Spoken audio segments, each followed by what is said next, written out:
Hello everyone, welcome to all of you. आप सबका बहुत बहुत वेलकम है हमारे इस ऑनलाइन लर्निंग प्लेटफॉर्म पे जिसका नाम है लेट्स स्टडी इंडिया। तो फ्रेंड्स, हमने जो टॉपिक डिस्कस किया था वो बीएससी जो है कि आपके फर्स्ट सेमेस्टर के सेकेंड यूनिट हम डिस्कस कर रहे हैं। और हमने वहाँ पर डिस्कस करते करते हमने बैक्टीरियल पोर्शन को कवर कर लिया था और हम डिस्कस कर रहे थे वायरस वाला पोर्शन।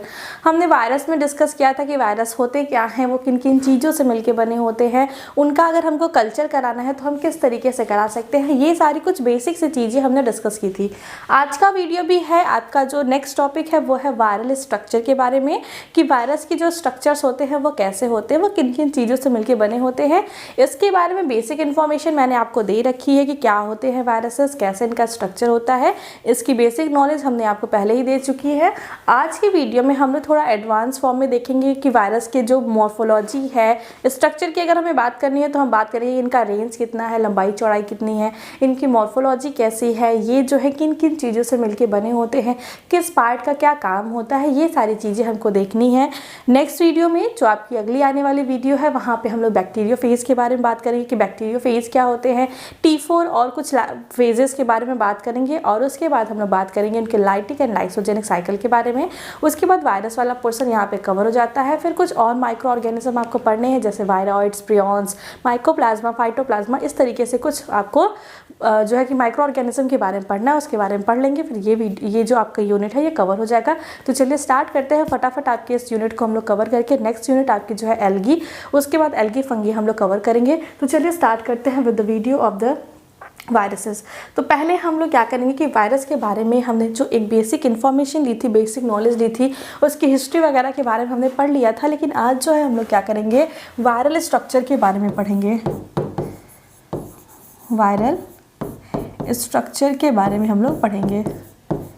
तो वायरस का स्ट्रक्चर क्या होता है, आप सबको याद होगा कि वायरस क्या होते हैं। ये लिविंग और नॉन लिविंग के बीच ही कनेक्टिव लिंक होते हैं। हमने उस दिन पहले ही वीडियो में पढ़ा था कि वायरसेस क्या है, ये लिविंग और नॉन लिविंग के बीच ही कनेक्टिव लिंक है। क्यों? क्योंकि जब वायरसेस किसी होस्ट के बाहर रहते हैं तो ये एज अ नॉन लिविंग की तरह बिहेव करते हैं, और जब वायरसेस किसी लिविंग के अंदर रहते हैं तो वो अपना लिविंग की तरह बिहेव करते हैं, वो अपना मल्टीप्लिकेशन वगैरह कराते हैं। इनको नॉन लिविंग क्यों कहते हैं? क्योंकि इनके पास प्रोटोप्लाज्म नहीं होता, सेल जैसा कोई मतलब इनके अंदर सेल जैसी कोई भी स्ट्रक्चरल कंपोनेंट जो है सेल जैसा नहीं होता है। तो ये सारी चीज़ें थी, इसलिए हमने इसको कहा था कि ये लिविंग और नॉन लिविंग के बीच की कनेक्टिव लिंक है। तो आज हम लोग क्या देखने वाले हैं कि सबसे पहला टर्म है वायरस के बारे में, ये ऑब्लिगेटरी इंट्रासेलुलर पैरासाइट है। बातें वही हैं, बस थोड़ा टर्म आपको साइंटिफिक तरीके से बताया जा रहा है कि ऑब्लिगेटरी का मतलब होता है कंप्लीटली। ऑब्लिगेटली का मतलब होता है कंप्लीटली। कंप्लीटली का मतलब क्या? कंप्लीटली मतलब पूर्णतः। इंट्रासेलुलर मतलब कि सेल के अंदर, सेल के अंदर। और पैरासाइट का मतलब क्या? परजीवी।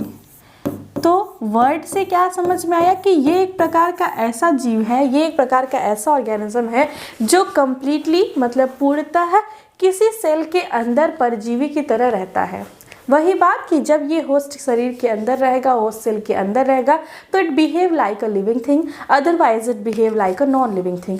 तो इसीलिए इसको कहते हैं ये ऑब्लिगेटरी इंट्रासेलुलर पैरासाइट है। किसी सेल के अंदर रहने वाला, पूर्ण रूप से किसी सेल पर निर्भर रहने वाला परजीवी है ये।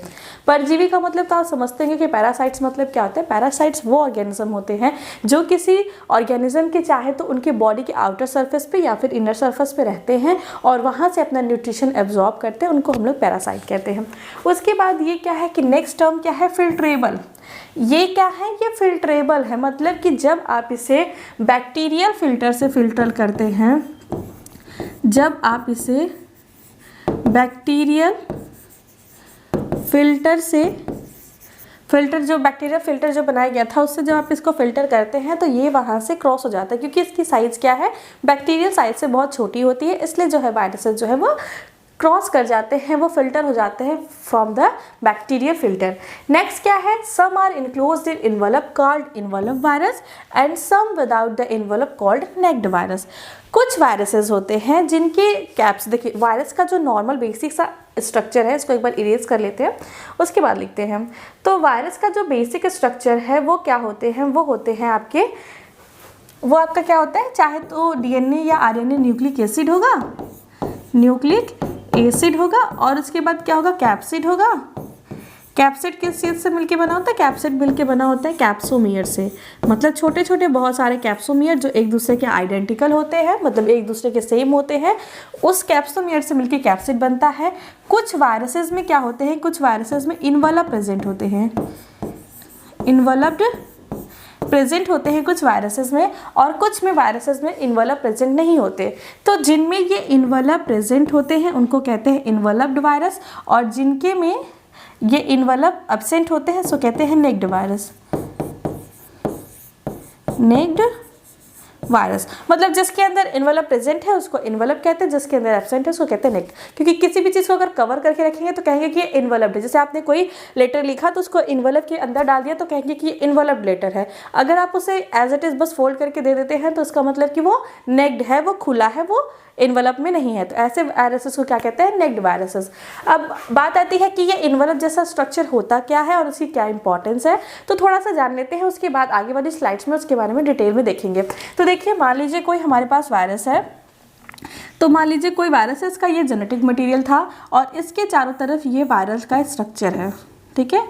ये जो है वो वायरस का स्ट्रक्चर है। मान लीजिए कोई वायरस है जिसका ये न्यूक्लिक एसिड है, तो अब जो है इसके आउटर कवर में जो है कि इन्वलप पाया जाता है, एक इन्वलप पाया जाता है जो कि पूरे वायरसेस को, मतलब पूरे वायरस जो उस वायरस का जो पूरा न्यूक्लिक एसिड होगा और जो उसका कैप्सिड होगा उसको कवर किया रहता है। तो अगर इस तरीके का कोई कवरिंग पाया जाता है around the capsid, then it's called a envelope virus. If the envelope is not present in around the capsid, that it is called the necked virus। ठीक है, समझ में आ गया। आगे देखते हैं। आगे दिया है कि some viruses have spikes, कुछ वायरसेस के पास स्पाइक्स होते हैं। अगर हम स्पाइक्स की बात करें तो आप स्पाइक बहुत अच्छे से जानते होंगे। आपने कोविड वाला वायरस के बारे में शब्द देखा है, मतलब अगर रियल में नहीं देखा है तो न्यूज़ वगैरह में जो इस तरीके से पीछे स्लाइड्स लगाए रहते हैं तो वहाँ पे तो देखा होगा। तो अगर आपने वहाँ पे देखा है तो मैं आपको दिखाती हूँ, कुछ इसी तरीके के फ़ोटोज़ वगैरह लगे रहते हैं जहाँ पे कोविड की बात होती है। तो उनमें जो है इस तरीके के एक डंडी जैसा स्ट्रक्चर आपको देखने को मिलता है। इसको क्या कहते हैं, इसको कहते हैं स्पाइक। इसको क्या कहते हैं, इसको कहते हैं स्पाइक। तो कुछ बैक्टीरिया के पास, कुछ वायरसेस के पास स्पाइक्स प्रेजेंट होते हैं, जबकि कुछ वायरसेस के पास स्पाइक प्रेजेंट नहीं होते हैं। ठीक है, तो आप लोग को पता होगा, अगर यहाँ पे कोविड की बात आई ही है तो आप लोग को ये पता होगा कि why COVID called is a COVID, COVID का नाम कोविड क्यों पड़ा। तो आप लोग को पता होगा कि कोविड-19 कहते हैं, ठीक है, कोविड-19 कहते हैं। तो उसका फुल फॉर्म क्या था, को से था आपका कोरोना, वी से था वायरस, डी से क्या था डिजीज़, कोरोना वायरस से कॉज होने वाली डिजीज़। और 19 इसलिए था क्योंकि ये 2019 में इसको सबसे पहले बार 2019 में इसके बारे में पता चला था। तो ये तो कोविड-19 का फुल फॉर्म था। अब बात आती है कि इसको कोरोना वायरस भी कहते हैं। तो why it is called corona virus.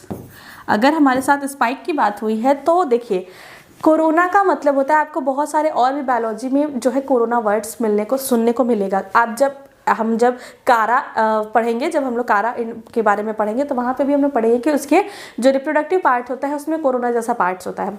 तो कोरोना का मतलब होता क्या है कि कोई ऐसा सेंट्रल पार्ट जिसके चारों तरफ इस तरीके के स्पाइक्स लगे होते हैं, इस तरीके के चारों तरफ जो है कि कुछ बिखरा होता है, उसको कहते हैं कि ये कोरोना है। तो कोरोना क्या है, वायरसेस की एक फैमिली है। कोरोना क्या है, वायरसेस की एक फैमिली है। ये जो है जिनके पास इस तरीके से चारों तरफ निकले हुए स्पाइक्स प्रेजेंट होते हैं, ऐसे जो फैमिली होती है वायरसेस की, इसको कहते हैं कोरोना।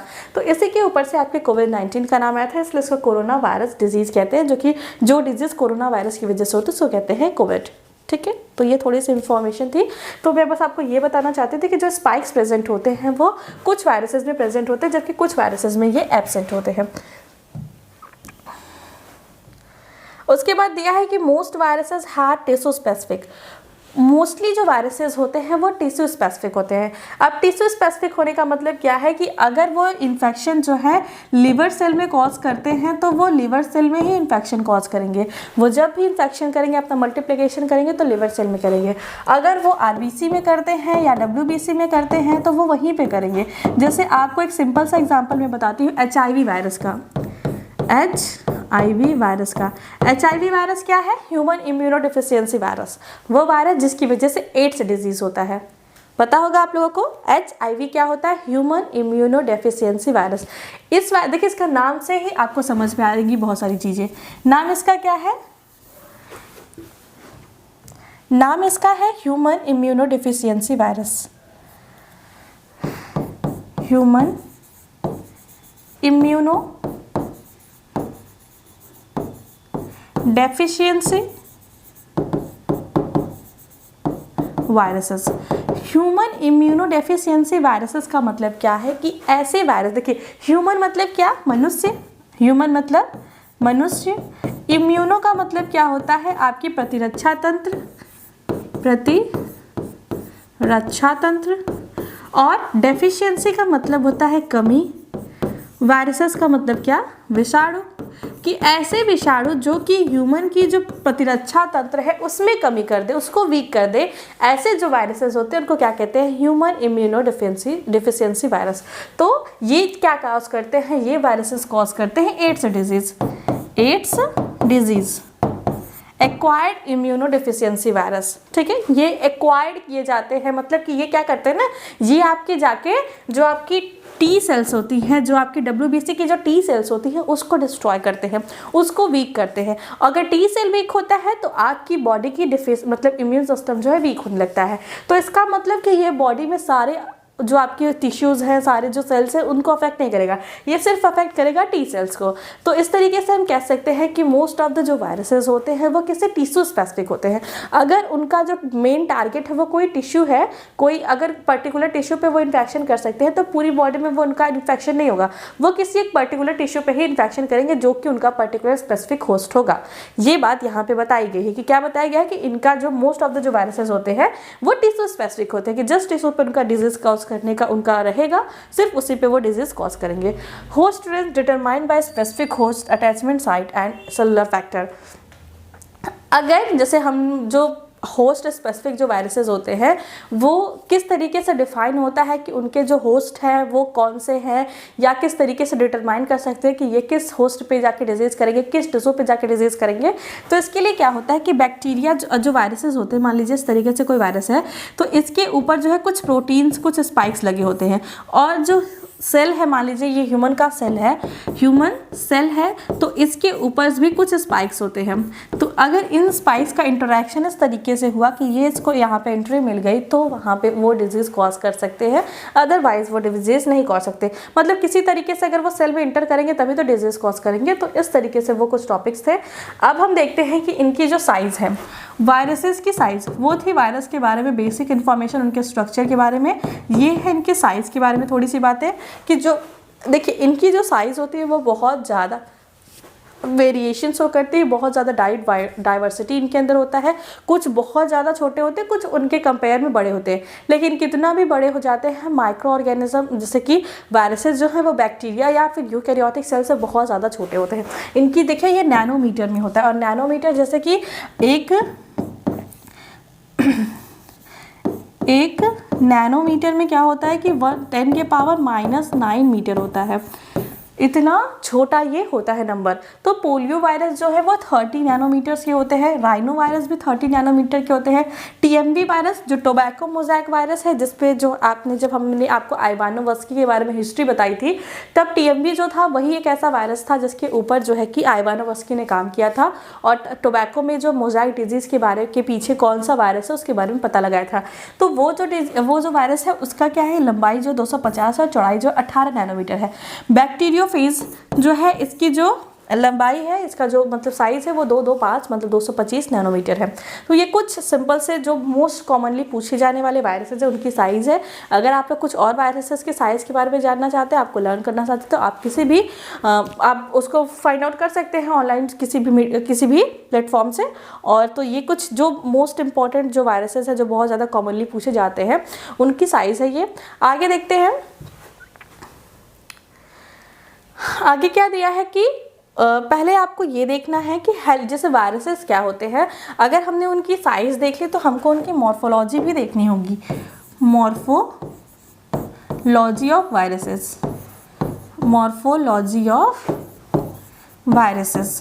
तो वायरसेस की जो मॉर्फोलॉजी होती है वो क्या होती है, वो हेलिकल हो सकती है, आइकोसाहेड्रल हो सकती है और कॉम्प्लेक्स टाइप हो सकती है। वैसे तो वायरसेस का जो शेप होता है वो बहुत ज़्यादा डाइवर्सिटी शो करता है, पर मेनली जो है जो मुख्यतः पाए जाने वाले वायरसेस है उनकी बॉडी आइदर हेलिकल होती है, आइदर आइकोसाहेड्रल होती है या फिर कॉम्प्लेक्स वायरसेस होते हैं। तो एग्जाम्पल भी दिया है। अभी हम पहले हर टाइप के वायरसेस के बारे में थोड़ी थोड़ी बातें पढ़ लेते हैं, उसके बाद जो है कि हम लोग एग्जाम्पल भी देख लेंगे। तो सबसे पहले हम देखते हैं किसके बारे में, हेलिकल वायरस के बारे में। पता नहीं क्यों सारे जो स्लाइड्स हैं उनके जो हेडिंग्स थे वो दिख नहीं रहे हैं, तो हम लोग लिख लेते हैं। पहले हम लोग हेलिकल वायरस के बारे में पढ़ेंगे। हेलिकल से मतलब समझ में आता है कि कुछ इस तरीके का स्ट्रक्चर, कुछ इस तरीके का स्ट्रक्चर जो होता है उसको कहते हैं हेलिकल वायरस। तो यहाँ पे क्या दिया है, वायरस आर सिलिंड्रिकल और rod like in form the central nucleic acid strand is called like a helical spring. जो वायरस होते हैं इनकी जो न्यूक्लिक एसिड होती है वो इस तरीके से हेलिकल स्ट्रक्चर बनाती है। उसके बाद क्या होता है, जैसे क्या कहते हैं, हेलिकल स्प्रिंग कहते हैं, इसको क्या कहते हैं, हेलिकल स्प्रिंग। और ये जो हेलिकल स्प्रिंग है ये क्या करते हैं, इनके अराउंड जो है प्रोटीन की सब यूनिट जो है, इनके अराउंड जो है इस तरीके से प्रोटीन की सब यूनिट्स लगी होती हैं, इनके अराउंड इस तरीके से प्रोटीन की सब यूनिट्स जो हैं लगी होती हैं। और ये जो प्रोटीन की सब यूनिट्स हैं ये भी हेलिकली अरेंज्ड होती हैं, ये भी हेलिकली अरेंज्ड होती हैं। तो इस टाइप के जो वायरसेस होते हैं इनको कहते हैं हेलिकल वायरस। नाम से समझ में आ रहा है कि हेलिकल स्ट्रक्चर होगा और जहाँ पे न्यूक्लिक एसिड होगा उसी से हेलिकली जो है प्रोटीन अरेंज होंगे। तो ऐसे जो वायरसेस होते हैं उनको क्या कहते हैं, हेलिकल वायरसेस। और क्या दिया है, एग्जाम्पल दिया है कुछ हेलिकल वायरस के, mumps virus, rabies virus, tobacco mosaic virus. आपने टोबैको मोज़ेक वायरस का फिगर बहुत बार देखा होगा, मैं आपको दिखाती हूँ। टोबैको मोज़ेक वायरस आपने जब 11th में पढ़ा होगा तो आपने कुछ ऐसा या फिर कुछ ऐसे स्ट्रक्चर बनाए होंगे अपने कॉपी में, अपने टेस्ट में, एग्जाम्स में। तो ये जो वायरसेस हैं ये है टोबैको मोज़ेक वायरस। यहाँ पे मैं आपको दिखाती हूँ कि देखिए ये किस तरीके से हेलिकल स्ट्रक्चर बनाता है। यहाँ पे देखिए कि इसका जो आरएनए है, मतलब इसका जो जेनेटिक मटेरियल है वो इस तरीके से हेलिकल स्ट्रक्चर जो है बना रहा है। और वहाँ से जो है कि प्रोटीन्स जो है इस तरीके से अरेंज है, प्रोटीन इस तरीके से अरेंज है जो कि हेलिकल स्ट्रक्चर बना रही हैं। तो ये जो वायरसेस होते हैं इनको कहते हैं कि ये हेलिकल वायरसेस है। तो हेलिकल वायरसेस समझ में आ गया। इसमें क्या है कि प्रोटीन जो है, प्रोटीन का जो अमाउंट है हेलिकल वायरस में, मतलब जो टीएमबी का वायरस है जो उसमें प्रोटीन का अमाउंट 94 से 96% तक है। और जो आपका न्यूक्लिक एसिड है इसका अमाउंट जो है क्या होता है, इसका अमाउंट होता है 4 to 6%, 4 से 6% तक इसमें न्यूक्लिक एसिड होता है जो कि आरएनए होता है, बाकी सारे इसमें जो है कि प्रोटीन होता है।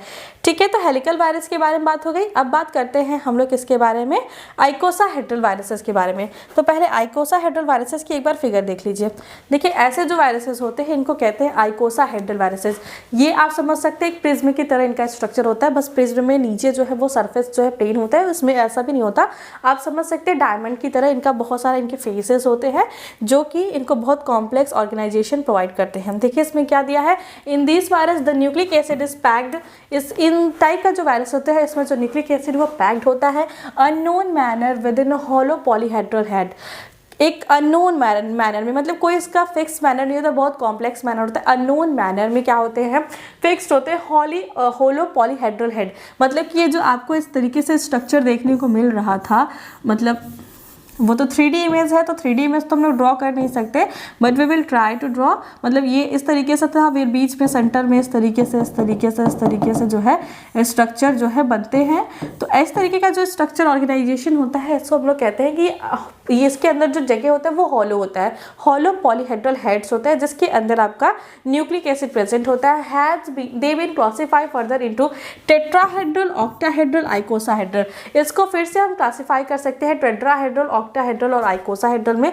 मतलब कि अगर टेट्राहेड्रल एक अलग स्ट्रक्चर है, ऑक्टाहेड्रल और आइकोसाहेड्रल से अगर 4 फेसेस है तो वो टेट्रा, और 8 है तो ऑक्टा, और उस मतलब कि 12 से 20 तक है तो वो आइकोसाहेड्रल होता है। इसके बारे में डिटेल में आपको जानने की जरूरत नहीं है, बस आप लोग अगर याद करना चाहते हो तो इतना याद कर लीजिए कि इसमें टेट्राहेड्रल, ऑक्टाहेड्रल और आइकोसाहेड्रल टाइप के जो है कि टाइप्स इसके होते हैं। From the pending of number of the faces on this आइकोसाहेड्रल form is considered the most efficient because of packaging and bending of the capsomere.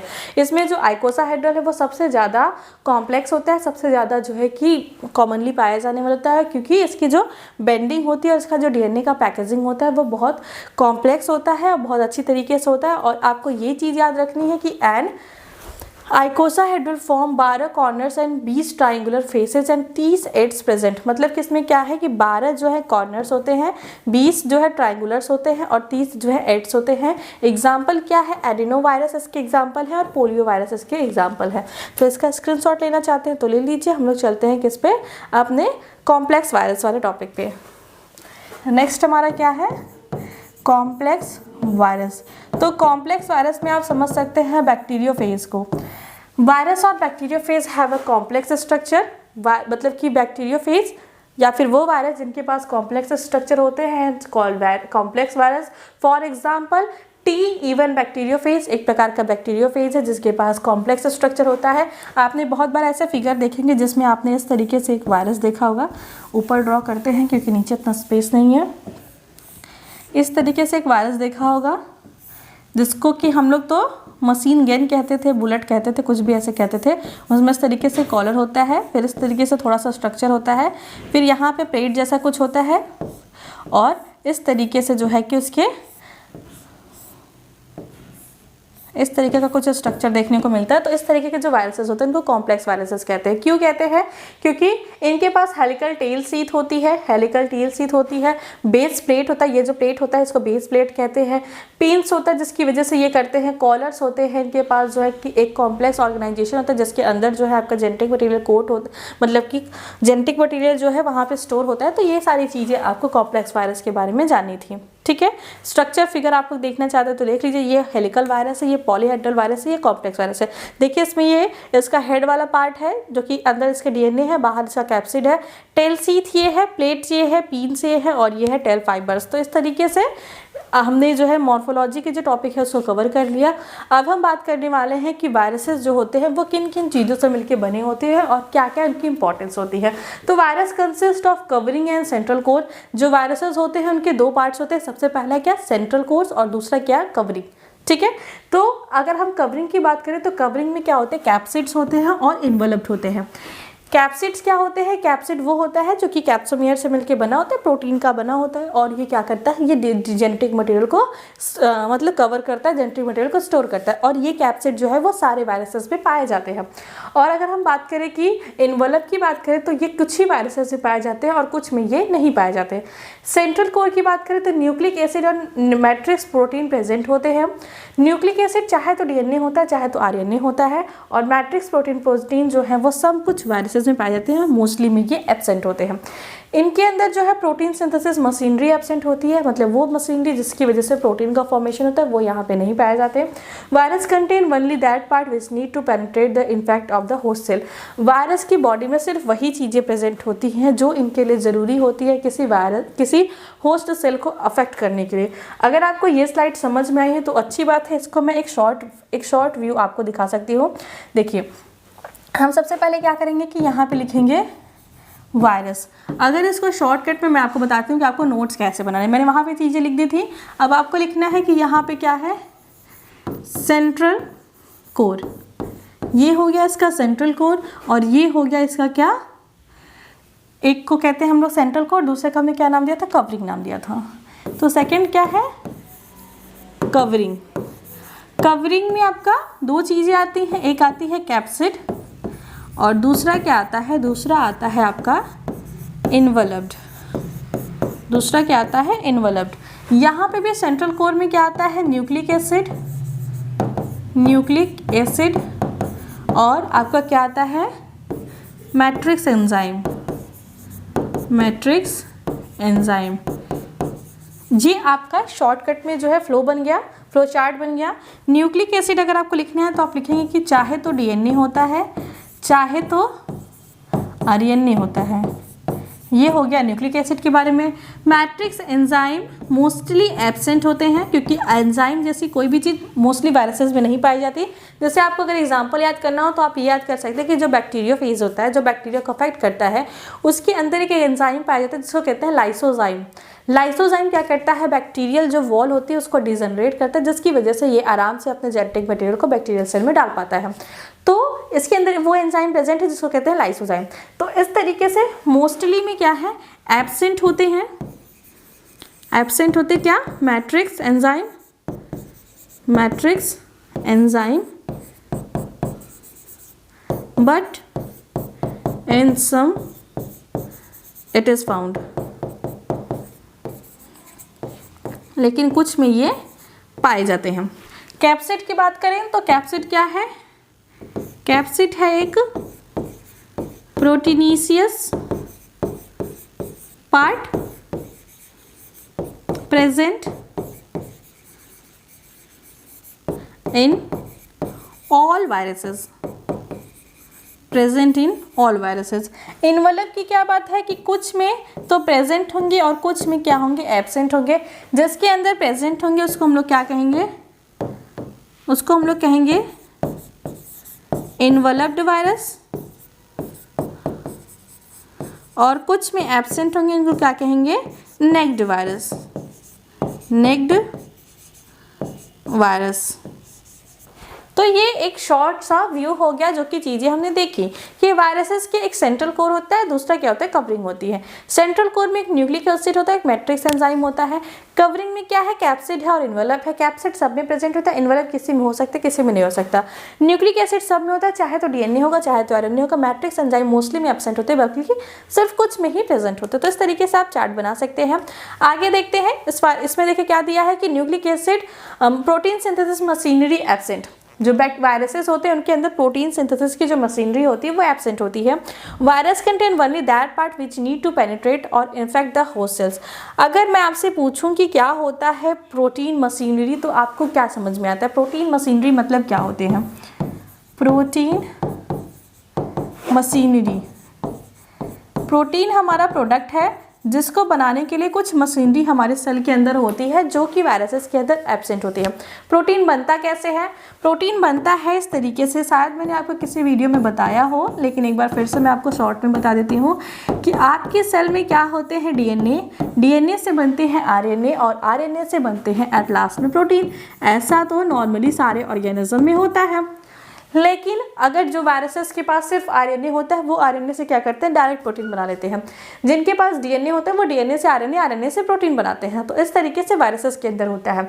तो इसी तरीके से मतलब बिना किसी चीज़ का यूज़ किए तो बनता नहीं है कि डीएनए कब बनेगा, आरएनए कब बनेगा, कब ये बनेगा।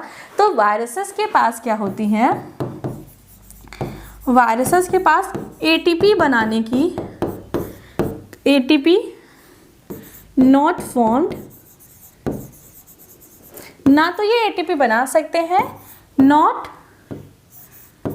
तो बना सकते हैं, ना तो स्टोर कर सकते हैं।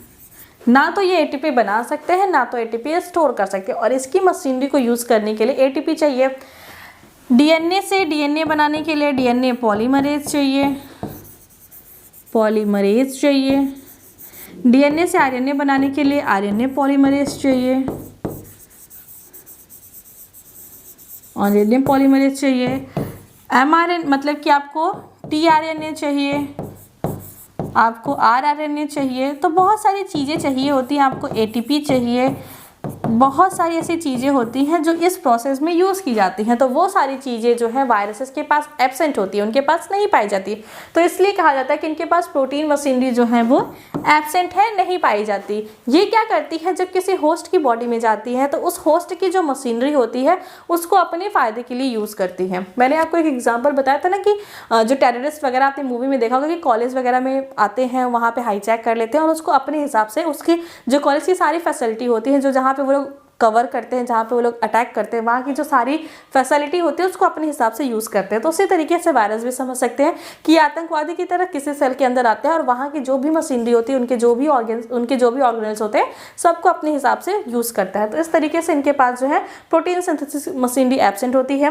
Virus contain only that part which need to penetrate और इन्फेक्ट द होस्ट। इसके पास सिर्फ जो है कि आप कह सकते हैं कि कैप्सिड होता है और क्या होता है, उनके पास न्यूक्लिक एसिड होता है। जिनके पास इन्वेलप होता है वो इन्वेलप का क्या करते हैं, इसके बारे में भी हम लोग अभी देखने वाले हैं। अब ये जो टॉपिक है ये है इन्वेलप के बारे में, इनवलप्ड के बारे में। इन्वेलप्ड के बारे में ये जो टॉपिक है, viral enveloped lipid containing membrane that surround some viral particle located outside the capsid. तो अगर हम वायरसेस के बारे में, इनके इन्वेलप के बारे में थोड़ी सी बात करें, आपको समझ में आ रही ना चीज़ें? अगर समझ में आ रही है तो कमेंट बॉक्स में बता दीजिएगा, अगर नहीं समझ में आ रही तो भी बता दीजिएगा। अगर हम इन्वेलप की बात करें, देखिए वीडियोस थोड़ी लंबी हो जाएंगी, थोड़े नंबर ऑफ वीडियोस ज़्यादा हो जाएंगे, लेकिन आपका कॉन्सेप्ट क्लियर रहेगा, मैं यही ट्राई कर रही हूँ। तो देखिए इन्वेलप क्या होते हैं, मैं आपको नॉर्मली बता सकती थी कि बस जो इन्वेलप होते हैं वो इसके चारों तरफ होते हैं, लेकिन मुझे आपको इन्वेलप क्यों होते हैं, कहाँ से आते हैं, कैसे वायरस के पास इन्वेलप आया, ये सारी चीज़ें मुझे आपको बतानी है। तो देखिए इन्वेलप क्या है, ये कवरिंग है जो कि कैप्सिड के बाहर पाई जाती है, ये तो हमने देख लिया। ये बनी किस चीज़ की होती है, इसका जो केमिकल कंपोनेंट होता है वो क्या होता है, लिपिड्स होते हैं। इसका जो केमिकल कंपोनेंट होता है वो क्या होते हैं, लिपिड होते हैं। तो नॉर्मली मान लीजिए कि कोई इस तरीके से सेल है जिसके अंदर कोई वायरस जो है इन्फेक्ट किए हुए हैं, ठीक है, इनफैक्ट कोई वायरस जो है इसको अफेक्ट किए हुए हैं और वो किसी सेल के अंदर है। अब जब सेल अपना मतलब जब ये वायरस जो अपना मैचुरेशन फेज जब आते हैं इसकी, जब इसका ग्रोथ हो जाता है, तब ये जो है कि इस बैक्टीरियल सेल से, मतलब ये जो कोई भी सेल हो, चाहे जो भी इसका होस्ट हो, बैक्टीरिया हो, एनिमल हो, प्लांट हो, तो उससे जो है कि बाहर निकलेगा। जब इसका मैचुरेशन कंप्लीट हो जाएगा, ये अपना नंबर बढ़ा लेगा, तो इस सेल से बाहर निकलेगा ताकि अदर सेल को भी अफेक्ट कर सके।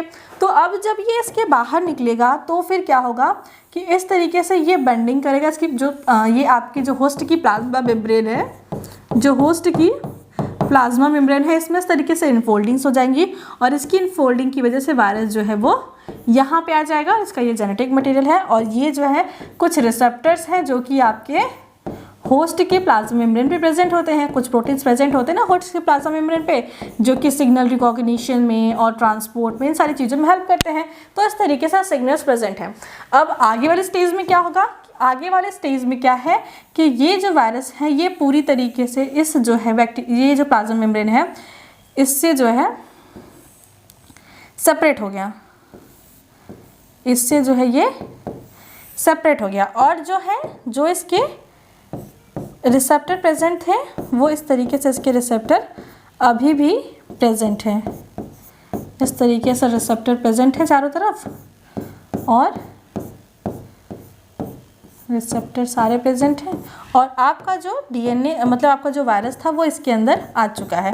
अब लास्ट में क्या होगा कि ये वायरस जो है वो इस तरीके से होगा और इसके चारों तरफ जो है इस तरीके से कवरिंग होगी और उसके ऊपर जो है कि इस तरीके से रिसेप्टर प्रेजेंट होंगे, क्योंकि रिसेप्टर वाला ही प्लाज्मा मेम्ब्रेन तो इसके साथ आया है। तो जो प्लाज्मा मेम्ब्रेन इसके साथ आया है उस पर जो रिसेप्टर प्रेजेंट रहे होंगे वो अभी भी इसके ऊपर प्रेजेंट होंगे। तो अब क्या देखने को मिल रहा है कि ये जो आपका न्यूक्लिक एसिड था वो था, ये आपका क्या हो गया, न्यूक्लिक एसिड हो गया। ये आपका क्या हो गया, ये आपका हो गया कैप्सिड, ये आपका हो गया कैप्सिड और ये आपका जो हो गया जो स्ट्रक्चर जो होस्ट की प्लाज्मा मेम्ब्रेन को इनफोल्डिंग करके जब अलग हुए हैं तो जो स्ट्रक्चर हमें फाइंड आउट हुआ है ये हमारा हो गया क्या, इन्वेलप्ड। ये स्ट्रक्चर हमारा हो गया इन्वेलप। अब देखिए इन्वेलप के फायदे क्या क्या हैं। पहली बात तो इन्वेलप आपका किस चीज़ का बना है, इन्वेलप आपका बना है, आपका इन्वेलप बना है लिपिड्स का। और आपको याद होगा कि लिपिड्स कहाँ प्रेजेंट होते हैं, लिपिड प्रेजेंट होते हैं कहाँ पे, हमारी प्लाज्मा मेम्ब्रेन पे।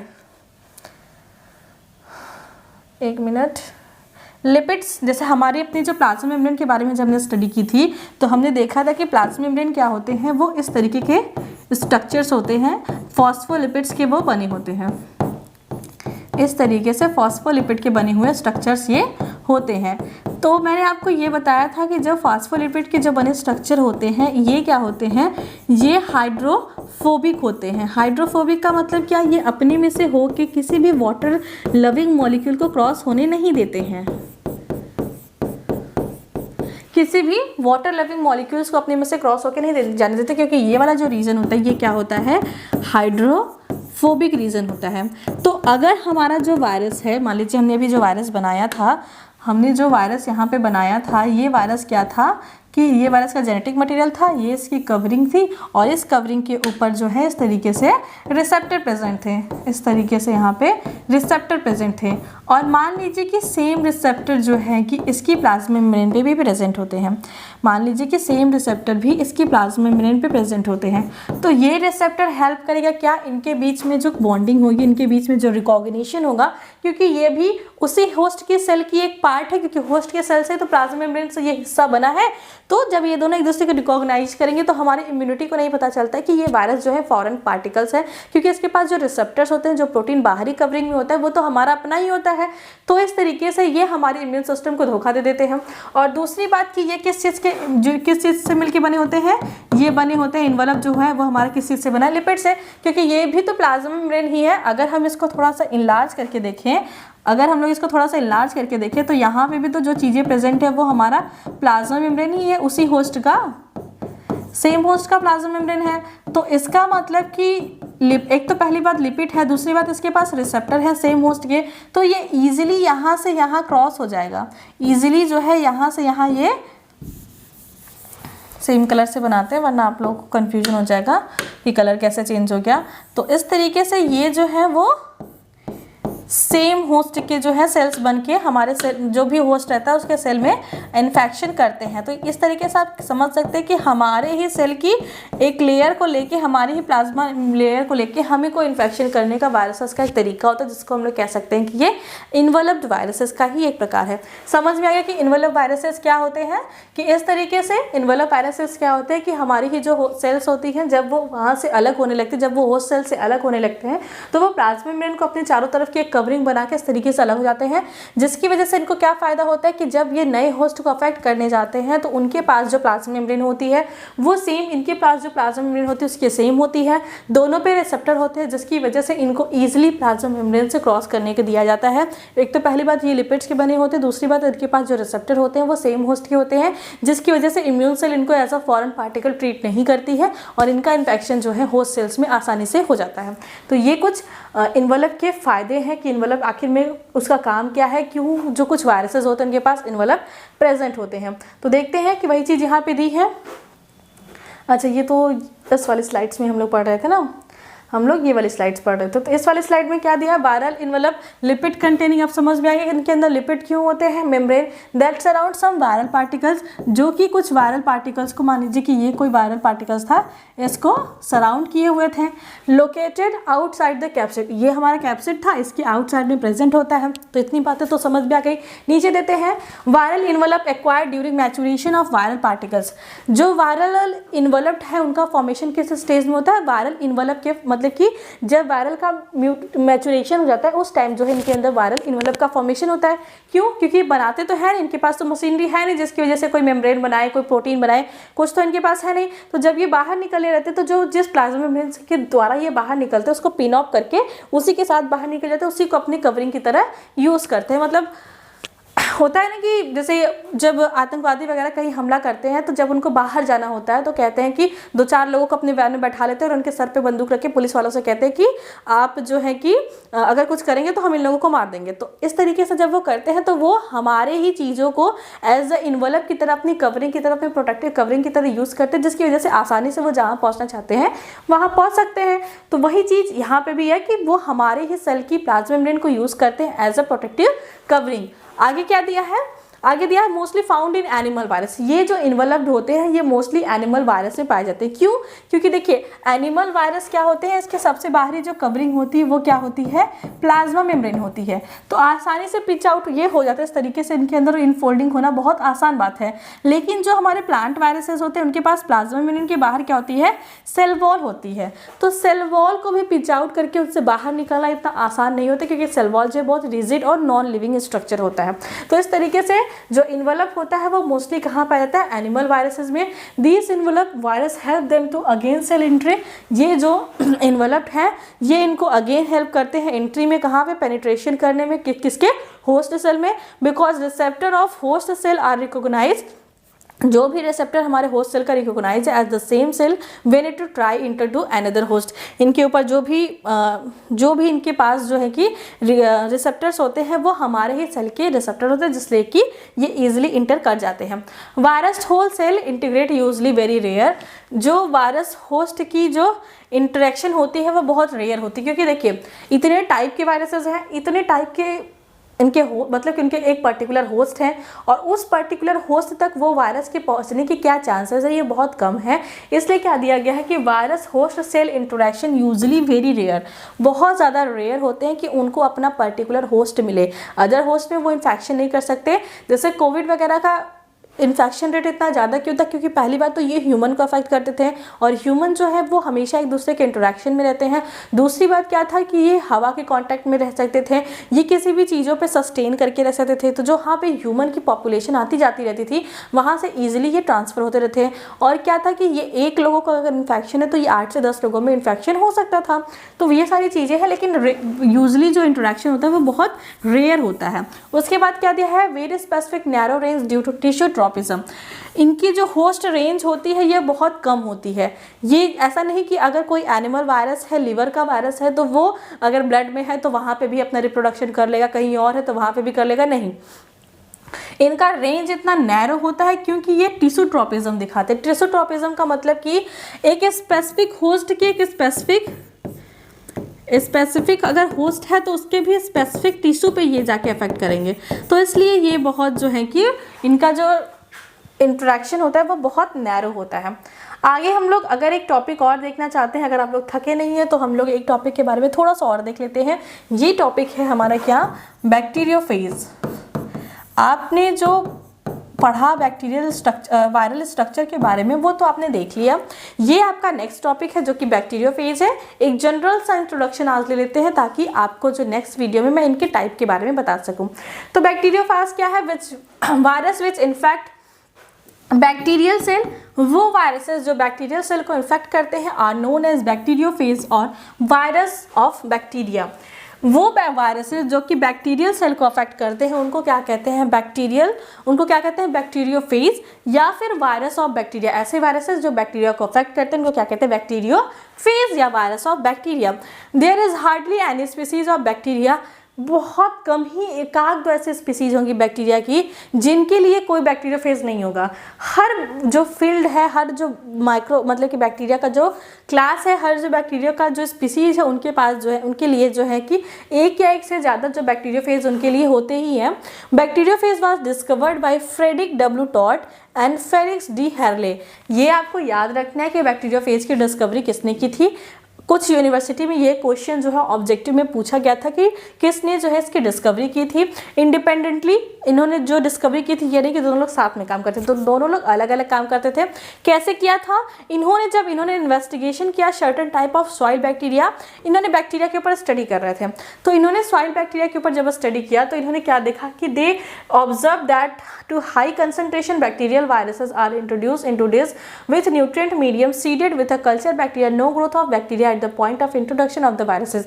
जैसे ही इन्होंने देखा कि अगर हम किसी वायरस का इंट्रोडक्शन किसी बहुत, अगर मान लीजिए कोई पेट्री प्लेट है, वहाँ पे बहुत सारे बैक्टीरिया ग्रो हो रहे हैं, लेकिन अगर वहाँ पे वायरस का इंट्रोडक्शन हो जाता था, वहाँ पे वायरस एंट्री हो जाती थी, तो जो बैक्टीरियल की ग्रोथ थी वो रेस्ट्रिक्ट हो जाती थी, वो रुक जाती थी, आगे बैक्टीरिया की ग्रोथ नहीं हो पाती थी। तो फिर इन लोगों को पता चला कि कुछ तो ऐसे वायरसेस होते हैं जो कि बैक्टीरिया को भी अफेक्ट करते हैं, वो उनकी ग्रोथ को रोक देते हैं। क्या दिया है कि जब हम क्या करते हैं, they observe that to highly concentration bacterial viruses are introduce into this with nutrient media. जब हम लोग क्या करते थे कि हम लोग वायरसेस को, जो बैक्टीरियल वायरसेस थे उसको उन्होंने जब इंट्रोड्यूस किया किसमें? न्यूट्रिएंट मीडिया में, जहाँ पे भी बैक्टीरिया का कल्चर हो रहा था, तो वहाँ पे क्या हुआ कि कोई ग्रोथ नहीं हो रही थी बैक्टीरिया की, जिसके जब हमने वायरसेस को इंटर कराया। सिंपल सी मतलब यही है कि जब हम लोग एक, मान लीजिए एक प्लेट था, उसमें हम लोग सॉइल बैक्टीरिया को ग्रो कराते हैं, जैसे ही कुछ वायरसेस की वहाँ पे एंट्री हुई, उन बैक्टीरिया की ग्रोथ रुक गई और उनकी ग्रोथ आगे नहीं हो पाई। जैसे ही वायरसेस वहाँ पे एंटर किए तो इस बात से पता चला कि कुछ वायरसेस ऐसे भी होते हैं जो कि बैक्टीरियल सेल को अफेक्ट करते हैं, उनकी ग्रोथ को रोक देते हैं। उसके बाद दिया क्या? This interaction not restricted only for the soil medium, solid medium. जैसे जब हम मीडियम बनाते हैं तो बहुत अलग अलग टाइप के मीडियम बनते हैं, solid medium, suspension medium, gel medium. तो इस तरीके से ये जो फंक्शन है ये सिर्फ सॉलिड मीडियम में नहीं था। जब हमने वायरस को सस्पेंशन कल्चर में भी एडेड किया तो इन्होंने क्या किया कि बैक्टीरियल जो सेल वॉल थी उसको ब्रेक कर दिया और फिर बैक्टीरियल सेल की जो है कि कैपेसिटी जो थी डिवीजन करने की वो ख़त्म हो गई, और इस तरीके से हमने उन वायरसेस को नाम दिया क्या? बैक्टीरियोफेज या फिर ईटर ऑफ बैक्टीरिया, जो ऐसे मतलब कि ऐसे ऑर्गेनिज्म जो कि बैक्टीरिया को ईट करते हैं।